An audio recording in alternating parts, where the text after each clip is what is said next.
enseñaron. Pero en ese momento fue momento de tristeza. Pero dice la Escritura, pero después da fruto apacible de justicia a los que ella han sido ejercitados. Entonces, en el momento podemos considerarlo como una etapa de tristeza, pero posterior, este puede traer beneficios para la vida, tal como lo vemos hoy en día, que tenemos la oportunidad de haber reconocido que usted y yo somos pecadores. Por lo tanto, esa aceptación, ese acercamiento que Cristo ha tenido con nosotros, no, hombre, es una tremenda bendición para cada uno de nosotros. Por lo tanto, ¿verdad? Dios, hay una consecuencia que se vive a causa de la vida de pecado. Y esto es lo que hace estorbar la relación entre Dios, nuestra relación vertical y nuestra relación horizontal, que es con los hermanos, que es con los cristianos. ¿Por qué? Porque si usted ve, nosotros podemos reunirnos en un culto y podemos tener conversaciones y poder decir, ¿cómo está, hermano? Bien, hermano, todo bien, sí, todo bien. Pero dentro de la vida del hermano, al no tener esa confesión de pecado, recordemos que esto le puede causar cierta distanciamiento con los otros hermanos. ¿Por qué? Si ustedes ven cuando Caín mató a Abel, el Señor puso una seña, es decir, que el pecado, ¿verdad? Se siente como clavado en la espalda de los demás. Es decir, que cualquier momento usted dice, me pueden descubrir.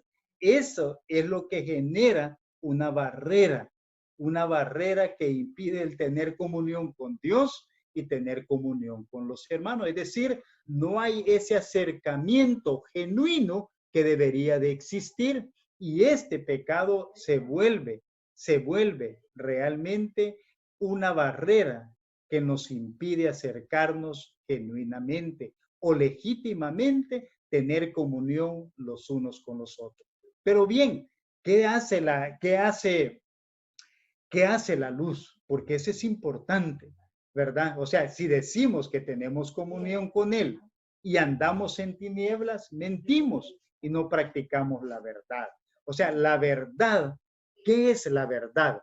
La verdad es Cristo Jesús, es actuar conforme a lo que la palabra de Dios nos enseña. Es decir, que nosotros debemos de estar en comunión con Él, tener cuentas cortas con el Señor y practicar la verdad. Es decir, si yo he pecado, tengo que estar a cuentas con el Señor, saldarla y decir, Señor, nuevamente restablecer esa comunión con Él. Esto nos permite. Pero ¿qué hace la luz, hermano? La luz, lo que hace la luz de Dios es reflejar, revelarnos lo que está mal. Por eso comienza este versículo. Este es el mensaje que hemos oído de Él y os anunciamos. Dios es luz. Y cuando usted y yo nos confrontamos a la luz de la palabra, entonces allí nos vemos, ¿verdad? Nos vemos lo que está malo. Es decir, que yo me confronto con la palabra. Mi manera de hablar, mi manera de pensar, mi manera de conducirme sobre esta vida. Por eso dice la Escritura. Y eso es lo que hace la luz. Y un ejemplo clásico de esto es que podríamos mencionar es cuando usted expone un objeto hacia una luz brillante. Y cuando usted más lo acerca, ve más las imperfecciones que éste tiene. Ahora, esto es un ejemplo normal, pero lo que dice la Escritura en cuanto a esto es lo que hace mención el apóstol Juan en el capítulo 3, en el versículo 18 al 21. Mire lo que hace referencia.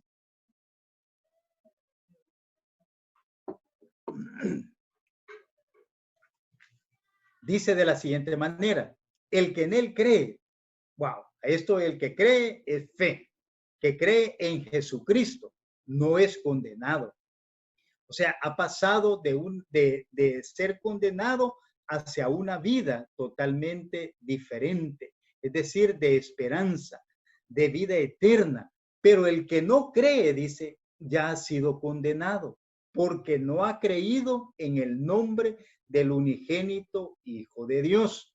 Entonces, aquí están las dos condiciones, del que cree y del que no cree. Pero el que no cree, ¿verdad? Hace mención de no creer en el Hijo unigénito de nuestro Señor Jesucristo, que es el medio propicio para llegar a obtener la vida eterna y el cual conduce, ¿verdad? A esta etapa. Dice, y esta es la condenación, que la luz vino al mundo. ¿Qué vino a hacer la luz? A reflejarnos lo que estaba malo en la vida de la humanidad. Y eso era el pecado. Pero por eso dice, y los hombres amaron más las tinieblas que la luz, porque sus obras eran malas. Entonces aquí vemos la condición de aquel que no reconoce en su vida cuando hay pecado. Aun cuando esté hablando acerca de aquellos que no han recibido a Cristo, pero en el caso del cristiano, todo ese pecado que no ha sido confesado debe de ser confesado delante de Dios. Entonces dice el versículo 20, porque todo aquel que hace lo malo aborrece la luz y no viene a la luz para que sus obras no sean reprendidas. Mire lo que hace el pecado. O sea, cierra la comunión, cierra y pone una barrera que obstaculiza que nosotros volvamos a tener esa comunión con Dios. Es decir, que tenemos que tener el cuidado de no caracterizar, dice la Escritura, nuestro corazón, de que se vuelva insensible ante estas cosas, porque vamos a ver y vamos a determinar la importancia de lo que hace el Espíritu Santo en la vida del creyente y lo que hace Satanás con, con la vida susurrando al creyente. Ya vamos a ver esos dos paralelos que existen, ¿verdad? Entre la obra del Espíritu Santo y lo que hace Satanás. Pero miren, dice el Señor, más el que practica la verdad, es decir, cuando actuamos conforme a la palabra, ¿verdad? Cuando viene ese momento en el cual usted y yo nos hemos equivocado y decimos, Señor, me equivoqué. Y cuando hay un redarguir, hay ese sentir en nuestro interior que nos permite a nosotros, que no nos permiten estar tranquilos, es porque hay algo que no ha sido puesto a cuentas con el Señor. Pero dice la Escritura, y esta es la clave, mas el que practica la verdad viene a la luz. Es decir, para volver a restablecer y caminar, debemos actuar con verdad conforme a lo que la palabra de Dios nos establece, para que sean manifiestos que sus obras son hechas de Dios. Es decir, que en todo lo que usted y yo hagamos, ¿verdad? Y lo que fomentemos nuestra relación. ¿Cuál fue el mandamiento importante? Allá en San Juan 13, 34, 35. Un mandamiento nuevo os doy, que os améis unos a otros como yo os he amado, que también os améis unos a otros. En esto dice, conocerán todos que soy mis discípulos, si tuvierais amor los unos con los otros. Esta es la base primordial y esencial de las relaciones que debemos de tener con Dios y con los hermanos. Por lo tanto, debemos de practicar. No se nos olvide practicar la verdad, venir a la luz para que a través de eso nosotros podamos con nuestras vidas testificar y dar gloria a Dios por las obras, por las cosas que Él hace en nosotros, hermanos. Ahora, otro versículo, otra parte de la Biblia que hace mención es la culpabilidad del hombre, que se manifiesta, que se nos describe allá en el libro de Romanos capítulo 1 del versículo 18 al versículo 32, cuando hace mención acerca de las cosas, de las obras, de lo que el hombre en sí hace. Porque la ira de Dios, dice, se revela desde el cielo contra toda impiedad e injusticia de los hombres, que detienen con injusticia la verdad. Porque lo que de Dios se conoce les es manifiesto, pues Dios se lo manifestó. Porque las cosas invisibles de Él, su eterno poder y deidad, se hacen claramente visibles desde la creación del mundo, siendo entendidas por medio de las cosas hechas, de modo que no tienen excusa. Pues habiendo conocido a Dios, no lo glorificaron como a Dios, ni le dieron gracia, sino que se envanecieron en su razonamiento y su necio corazón fue entenebrecido. Profesando, dice, y hasta aquí lo vamos a dejar, porque de ahí, verdad, hace una serie de declaraciones de lo que el hombre hace, verdad, cuando no está en Dios. Profesando ser sabios, dice, se hicieron necios. Entonces, ese es lo que el hombre hace fuera de Dios. Pero nosotros, o sea, la escritura nos llama. Si queremos saber si tenemos pecado dentro de nuestra vida, lo más importante y esencial que nosotros debemos tener es exponernos a la luz. Y Dios nos ha dado la oportunidad y el privilegio de que el Espíritu Santo more en nosotros, para que nosotros podamos decirle y que nos examine y que revele qué es lo que hay dentro de nuestro interior. El Salmo 139, 23 y 24 nos dice, examíname, Señor, y conoce mi corazón, y ve si hay en mí camino de perversidad. Examíname, oh Dios, y conoce, dice, mi corazón.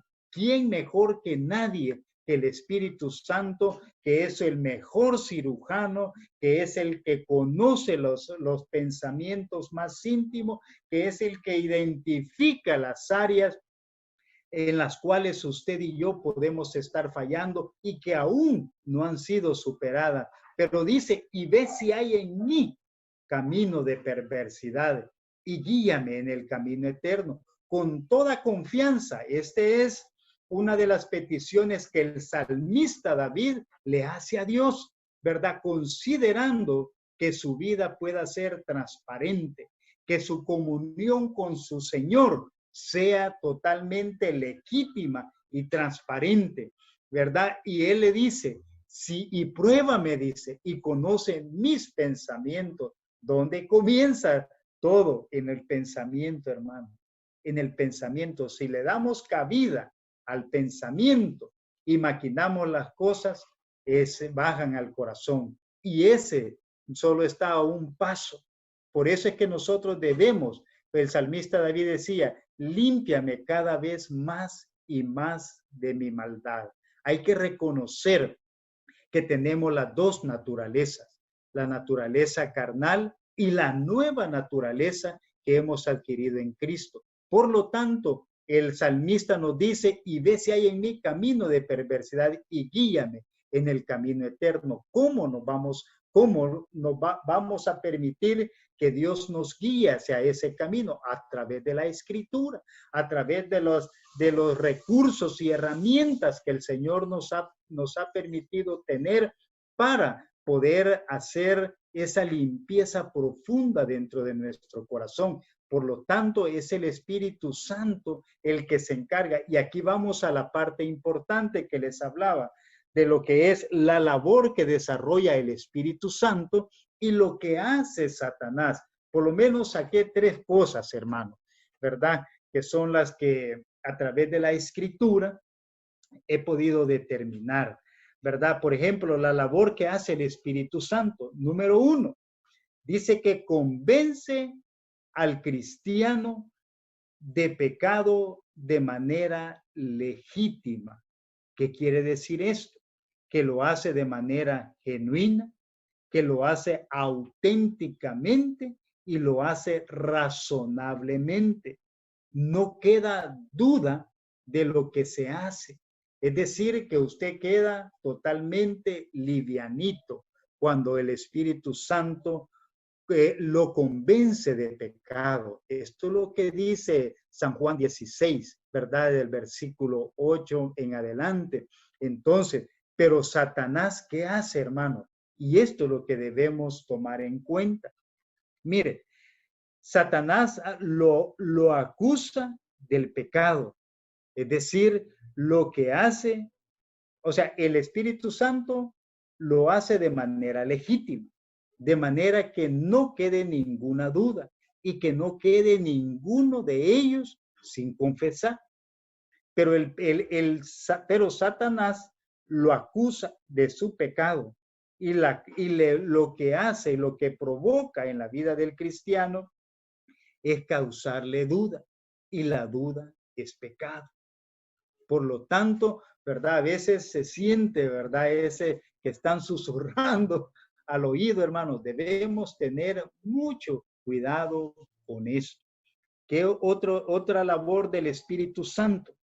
Lo hace, convence, da convicción de manera específica, ¿verdad? Es decir, aquí lo hace con nombre y apellido.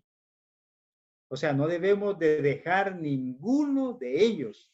Por lo tanto, nosotros debemos de mantener esta parte, ¿verdad? Siempre recordando lo que el Espíritu Santo hace dentro de nuestra vida y no olvidarnos que debemos hacerlo de manera específica.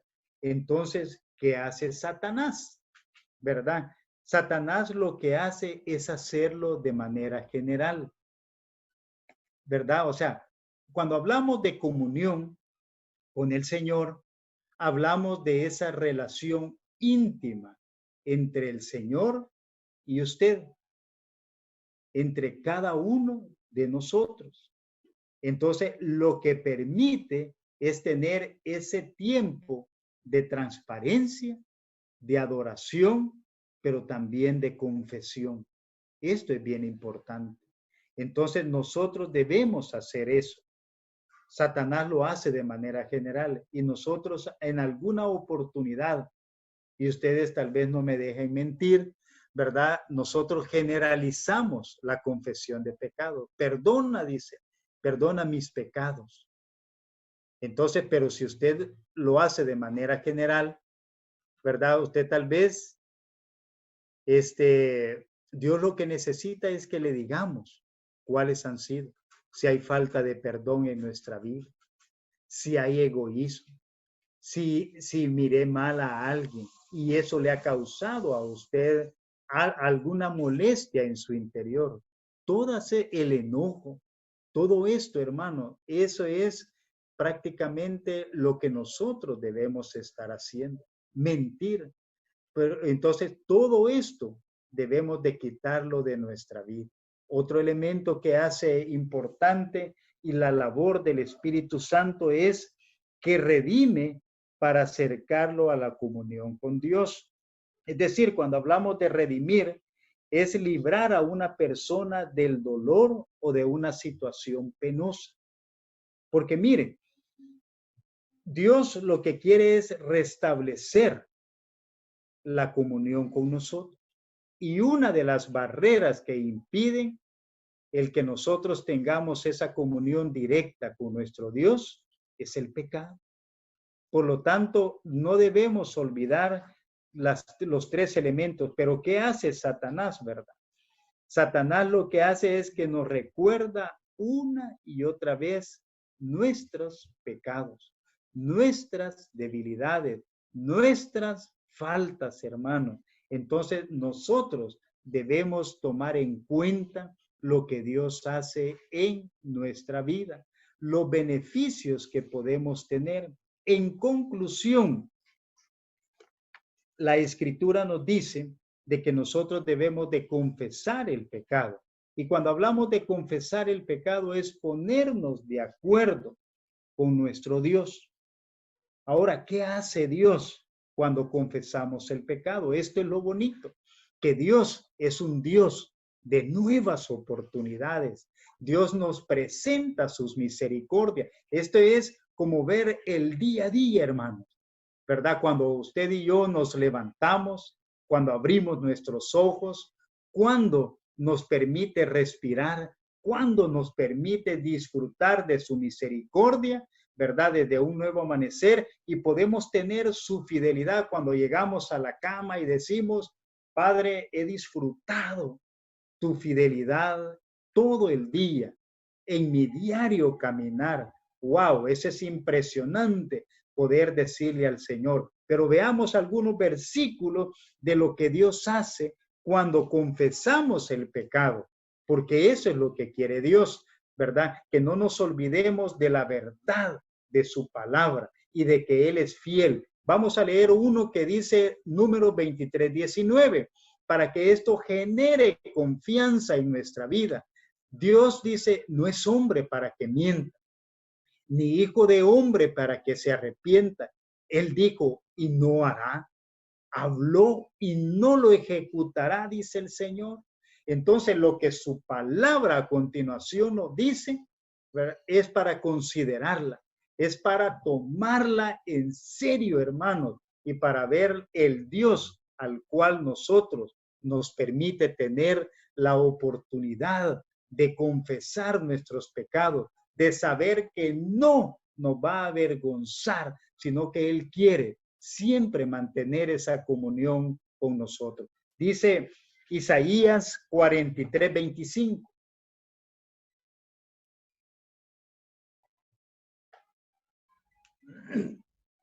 Yo, mire, yo, dice el Señor, y está con mayúscula, yo soy, está hablando del que tiene el poder, la autoridad, la soberanía, el que existe desde la eternidad y hasta la eternidad. Pero mire, yo soy, dice, el que borro tus rebeliones por amor de mí mismo. ¡Wow!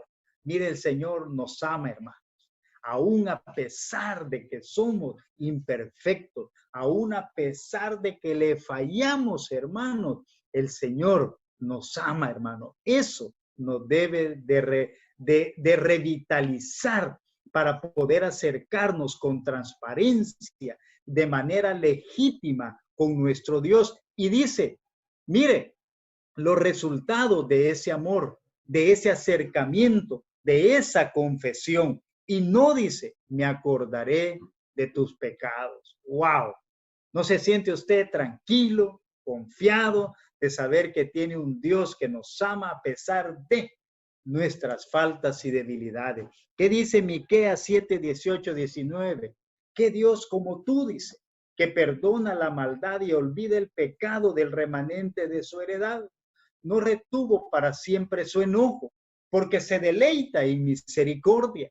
Él volverá a tener misericordia de nosotros. Sepultará, dice, nuestras iniquidades y echará en lo profundo del mar todos nuestros pecados. No dice unos, sino dice todos nuestros pecados. ¿Qué Dios dice como tú? ¡Wow! Mire qué Dios el que tenemos, hermano, que perdona la maldad y que olvida el pecado, hermano. ¡Qué bendición! Porque Él se deleita en mostrarnos sus misericordias, hermano. Una nueva oportunidad que el Señor nos brinda para volver a acercarnos con Él.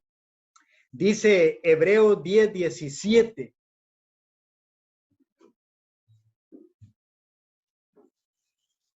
Hebreos 10:17 dice, y añade, dice, y nunca más me acordaré de tus pecados y transgresiones.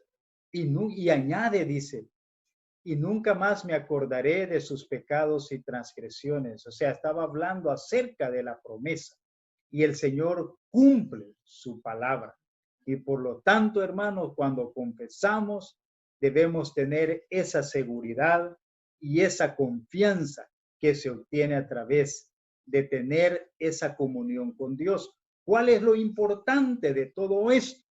Que si nosotros mantenemos esa comunión de manera vertical con Dios, la vamos a poder tener de manera de confianza, de seguridad, de transparencia, legítimamente, de manera vertical, es decir, con los demás hermanos. Y esto no va a empañar. O sea, ese es el grado de responsabilidad. Ahora, si en el dado caso, hermano, ¿verdad?, que persistiera, debemos de buscar ayuda, porque esto de buscar ayuda requiere de madurez espiritual, ¿verdad? O sea, nosotros muchas veces como que no estamos en esa parte de ser ayudados, ¿verdad? Pensamos que en nuestra propia capacidad podemos seguir o podemos hacerlo. Cuidado, hermano. Debemos, estas son como una advertencia, ¿verdad? En la cual pues debemos de considerarla en algún momento que esto se salga de control, hermano. Ahora, la otra parte importante es mantener cuentas cortas con el Señor. Ahora, ¿por qué mantener cuentas cortas? Es decir, que nosotros no debemos de dejar pasar el momento en el cual hemos fallado, ¿verdad? Tomar ese tiempo, ya sea en el mismo momento que sintamos en nuestro interior que el Espíritu Santo nos llama y que hemos cometido alguna falta, algún pecado, entonces debemos actuar en ese momento. Si no, poder hacerlo en la noche, en la tranquilidad, porque la noche es para poder meditar qué hice y qué no hice. Eso nos permite a nosotros poder comenzar llevar lo que nosotros podemos llegar a hacer el siguiente día. Por eso debemos tener ese momento. Y esto nos ayuda a tener una vida saludable espiritualmente. Dios quiere que estemos sanos espiritualmente. Y en la medida que nosotros somos confrontados con la palabra, pero al mismo tiempo somos animados, ¿verdad?, a no desfallecer y a mantenernos, así como lo hizo el salmista David, ¿verdad? Mantener la vida, viva la comunión con Dios y también con los hermanos. Esto habla de la madurez espiritual y de la transparencia y de la verdad en la cual nosotros queremos vivir, queremos seguir hacia adelante, teniendo eso. Por eso es bien importante esos dos elementos que se mencionan aquí, ¿verdad? Conformarnos, esto no, o sea, para irnos conformando hacia la norma de la luz, debemos de reconocer de que la comunión se puede ver empañada a causa del pecado. ¿Y qué debemos hacer? Confesar el pecado, ¿verdad? Hemos visto lo que la obra perfecta y maravillosa que hace el Espíritu Santo. Bien, entonces llegamos a la adopción, al último, al cuarto de los beneficios. Y este es otro de los beneficios que hemos llegado a obtener, ¿verdad?, a través de la persona, del sacrificio de nuestro Señor Jesucristo. Todos estos beneficios han sido por su muerte en la cruz del Calvario, por amor a usted y a mí, por amor a toda la humanidad, para todo aquel que decida acercarse al Cristo de la gloria. Bien, aquí habla acerca de la adopción y hay 4 elementos importantes que se nos describe. Pero es importante también comenzar diciendo qué es la adopción. Vamos a sacar el término, ¿verdad?, jurídicamente, pero también vamos a hablar del término bíblicamente. Entonces vamos a ver algunos elementos que se vuelven sumamente importantes. Y también es importante saber quién nos ha adoptado, ¿verdad? ¿Quién es nuestro Padre? ¿Quién es el que nos da esos beneficios para que usted y yo podamos disfrutarlos? Entonces, veamos, en primer lugar, ¿qué es la adopción en términos jurídicos? Busqué uno entre tantos, ¿verdad?, que existen, pero me gustó este. Dice que se entiende como la afiliación adoptiva, el acto jurídico mediante el cual se crea un vínculo de parentesco entre una o dos personas, de tal forma que se establece entre ellos una relación de paternidad o de maternidad. Ahora, si usted ve, este término es de manera legal, está establecido, ¿verdad? Con ciertas condiciones, con ciertos beneficios y con ciertas responsabilidades a los cuales toman la decisión de hacer la adopción, convirtiéndolos en protectores al padre y a la madre. Interesante. Ahora vamos al término bíblico. Yo creo que saqué uno aquí en mis propias palabras y es el que quiero compartirles, pero también les voy a dejar lo que es lo que la Biblia enseña, ¿verdad? ¿Qué es adopción bíblicamente? Bueno, es poner al cristiano en condición de hijo. Sencillo, ¿verdad? Es poner al cristiano en condición de hijo. Pero para llegar a convertirse en hijo, debemos de reconocer a nuestro Señor Jesucristo. Por eso dice que el término que se usa en el Nuevo Testamento para describir el proceso por el cual el creyente en Cristo entra en la relación de hijo con el Padre. O sea, hay un proceso por el cual también bíblicamente se pasa para ser adoptado. Y me gustó esto, porque dice, por el cual el creyente en Cristo, es decir, formar parte de reconocer a nuestro Señor Jesucristo como el Señor y el Salvador personal, para llegar a ser hijos de nuestro Padre celestial. Este término recalca, ¿verdad?, el deseo de Dios de otorgar un tierno amor y protección y seguridad a sus hijos. Eso es bien importante. Ahora, cuando hablamos de estos dos términos, ¿verdad? Entonces, nos vamos a quedar con la parte bíblica, que es la cual estamos estudiando, y vamos a ir a un versículo para saber quién es nuestro Padre, ¿verdad? Y ese lo encontramos en 2 de Corintios, capítulo 6, el versículo 18.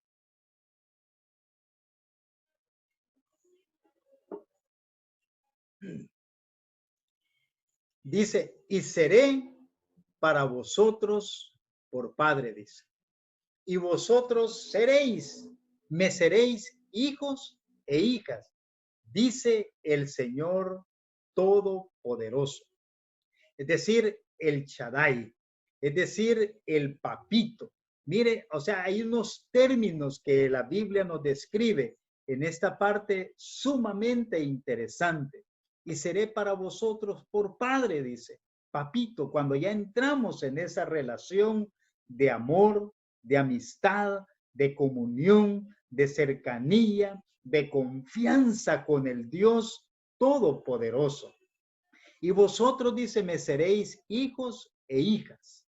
Wow. O sea, el Señor no hace acepción de persona y contempla tanto al hombre como a la mujer. Dice el Señor Todopoderoso. Es el Shaddai, el que todo lo puede, el que lo está afirmando, hermanos. Ese es nuestro Dios, un Dios de amor que nos ha reflejado su amor desde la eternidad. Jeremías 31:3, Jehová se manifestó a mí hace ya mucho tiempo diciendo, con amor eterno, dice, te he amado, dice la Escritura. Entonces, por lo tanto, ¿verdad? Tenemos un Padre amoroso. ¿Sabía usted, verdad? Ese Dios que nos ha amado desde antes de la fundación del mundo, que nos tenía contemplado para este momento, para poder extendernos sus misericordias, para poder amarnos por siempre y ponernos en la condición de hijos. Pero también tenemos a un Dios creador, como lo vimos, el Todopoderoso. Tenemos un Dios que es misericordioso, clemente, compasivo. Tenemos un Dios perdonador. que lo hemos visto a través de estos estudios, ¿verdad? De todo lo que es la salvación, y siempre vemos a Dios obrando de una manera impresionante, pero también vemos a un Dios que es cuidador. Entonces, cuando llegamos a ser adoptados para ser su hijo, es por medio de la fe, dice la Escritura. Y ahí vamos a ir a Efesios, a Gálatas capítulo 3, versículo 26.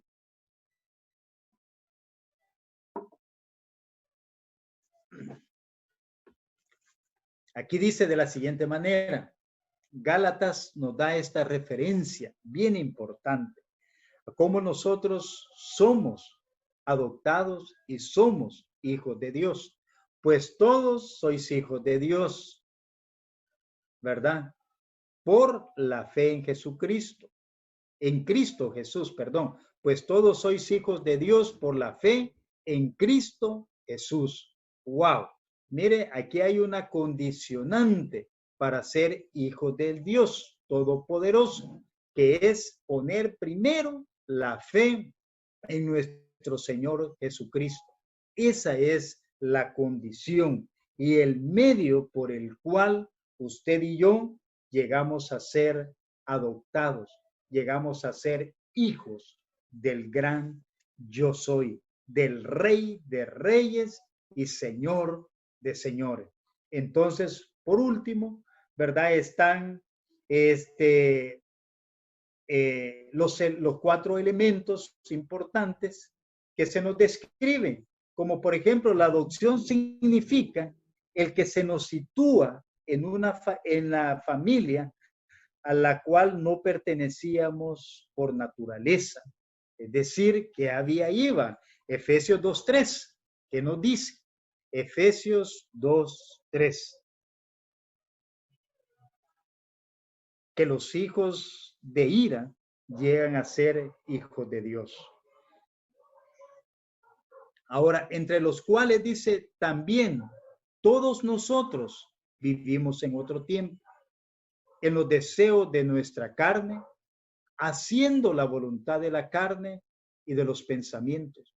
Y éramos por naturaleza hijos de ira, lo mismo que los demás. Pero esta condición cambió. Esta condición cambia totalmente cuando reconocemos a nuestro Señor Jesucristo como el Señor y Salvador de nuestra vida. Y es el medio por el cual el Padre utiliza para que nosotros podamos ser sus hijos. Y nos sitúa en una posición privilegiada para los que hemos llegado a conocer de nuestro Señor Jesucristo.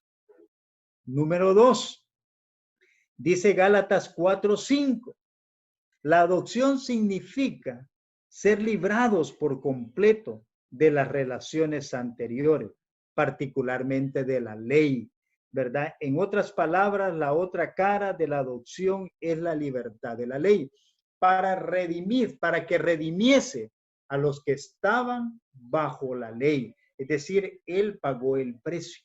Es decir, Él nos ha dado la libertad, ¿verdad? Para ya no estar bajo la condición en la cual estaba el antiguo pacto, que era la ley, que era el cumplimiento de todos los mandamientos y ordenanzas que Dios había dado a la nación de Israel, pero que ningún hombre podía llegar a cumplir.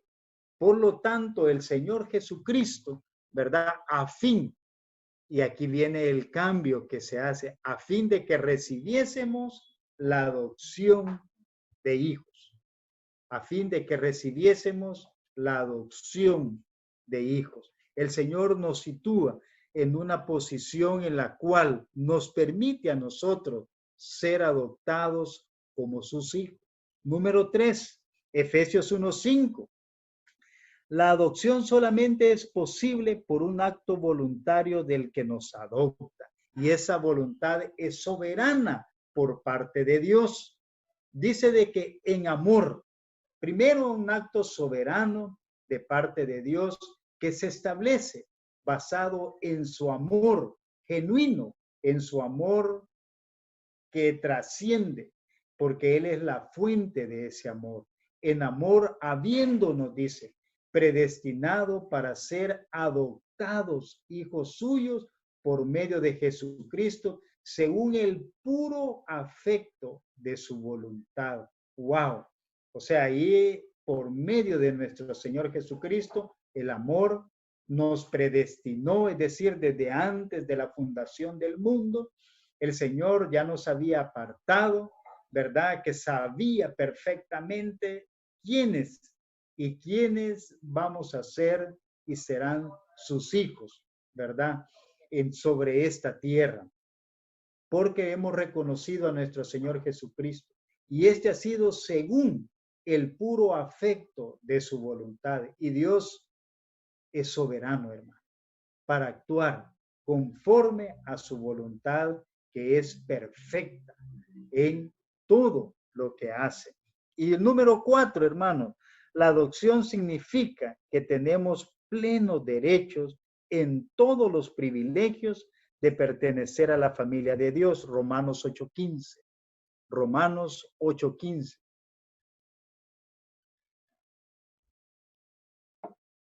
Romanos 8:15 dice, pues no habéis recibido el espíritu de esclavitud.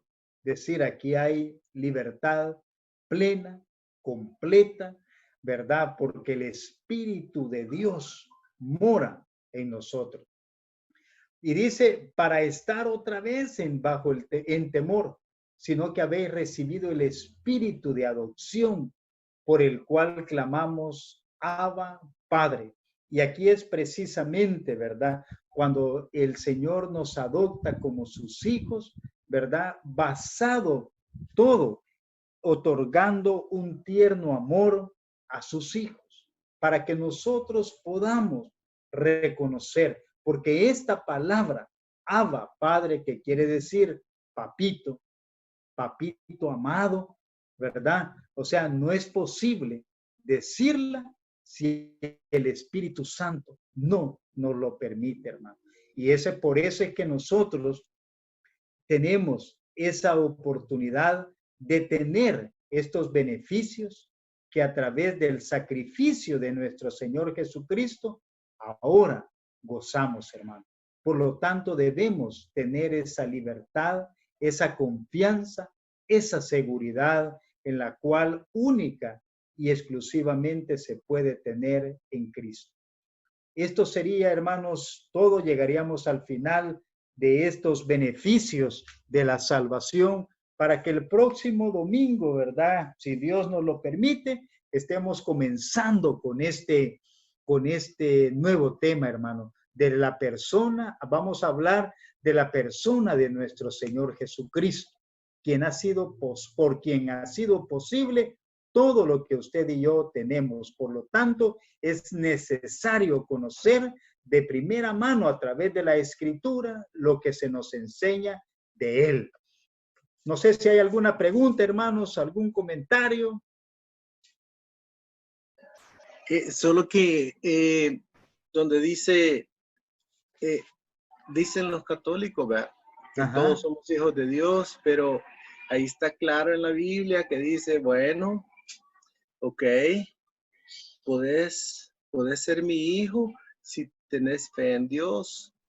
Pero entonces vamos a venir nosotros y decir, gracias a Dios, porque no, espérate, tenés que pasar por Cristo. Sí, cabal. Tenés que, entonces, dice, es bien acertado el versículo de Gálatas 3, parece que dice que nosotros somos hijos de Dios, pero si tenemos fe en Él.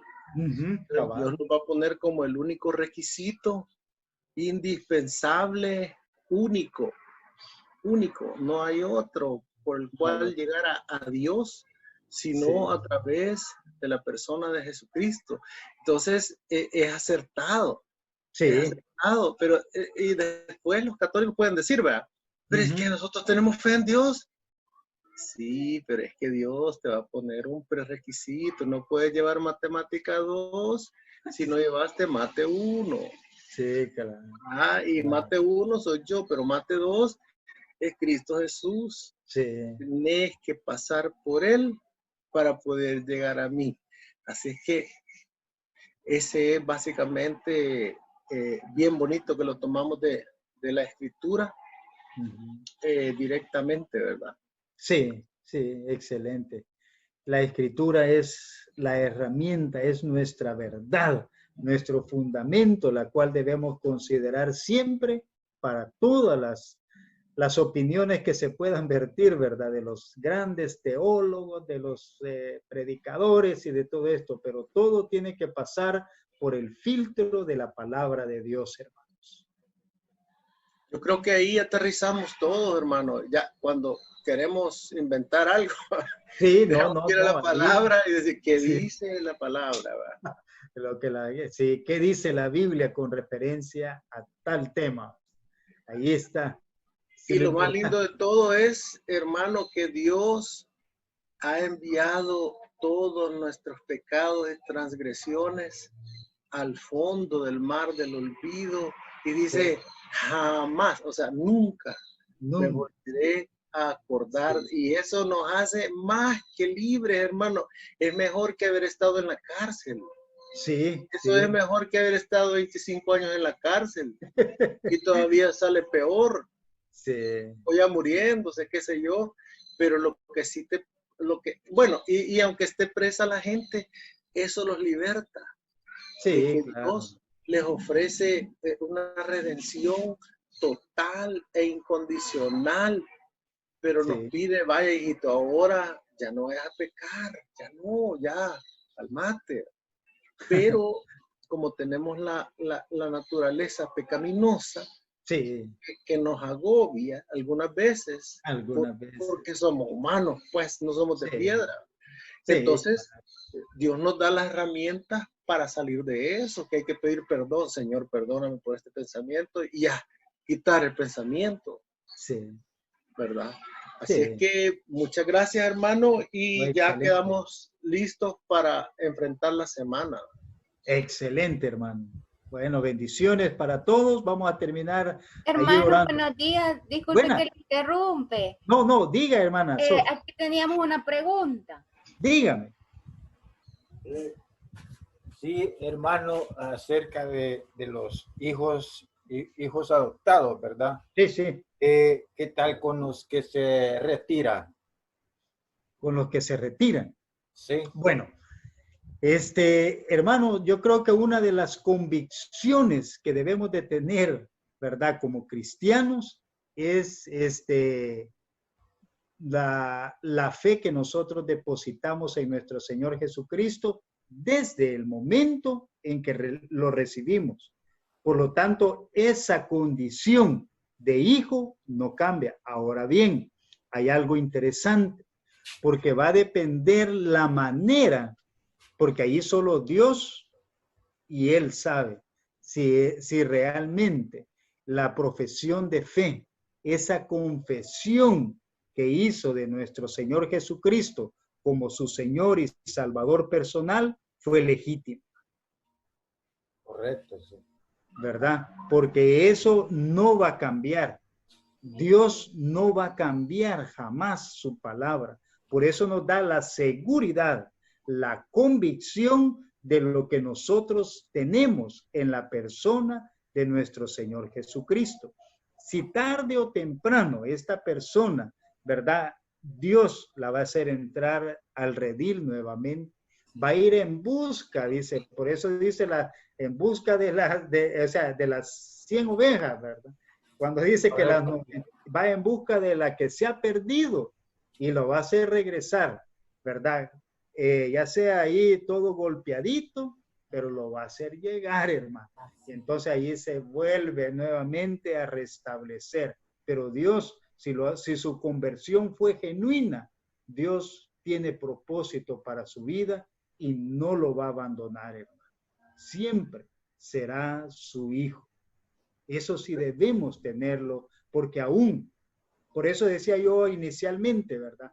Que nosotros debemos de centrar a Cristo como el centro de nuestra vida, donde gira todo, hermano. Si el Hijo del Hombre, ¿verdad?, atravesó por situaciones tan difíciles, imagínense nosotros, ¿verdad? Pero nuestra confianza, Él nos dice, pero confiad, dice, yo he vencido al mundo. O sea, nuestra confianza se traslada a aquel que tiene el poder y la autoridad para sostenernos en el momento más difícil de nuestra vida. Ahí es donde usted y yo podemos tener la confianza de que estamos en las buenas manos del Todopoderoso y que nadie nos va a arrebatar de las manos de Él. Sí, No sé, hermano. Muchas gracias, hermano, por la duda que tenía. Bueno, Sí. excelente. Que pase buen día. Gracias igual. Bendiciones para todos. Vamos a terminar ahí orando. Gracias. Bueno, amado Dios y Padre, gracias, Señor, por tu palabra, porque es, Señor, realmente uno de los temas más trascendentales, más importantes, Señor, que cualquier ser humano, Señor, puede tratar.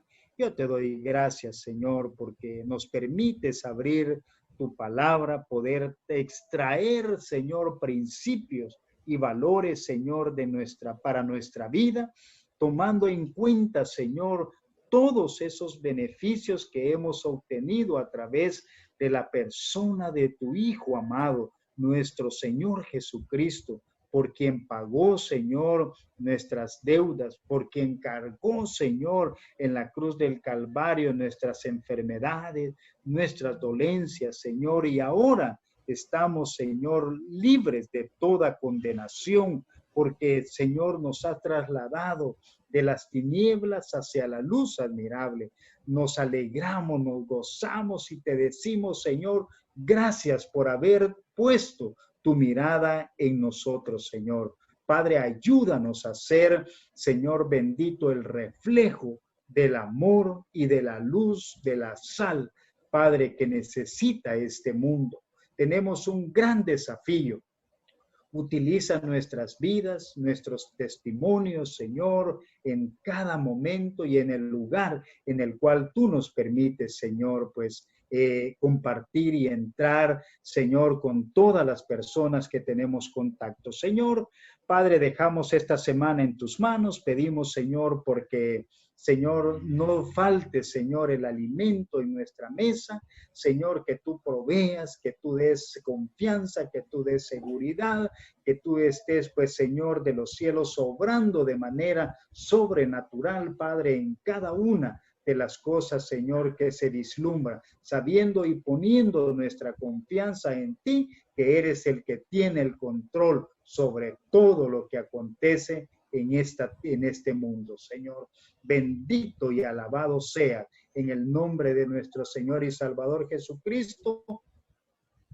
Amén y amén. Bendiciones, hermanos. Bendición. Gracias. Hermanos, nos vemos entonces. Dios les bendiga. Bueno, Dios les bendiga. Feliz día. Gracias igual. Bendiciones. Pásenla bien. Gracias.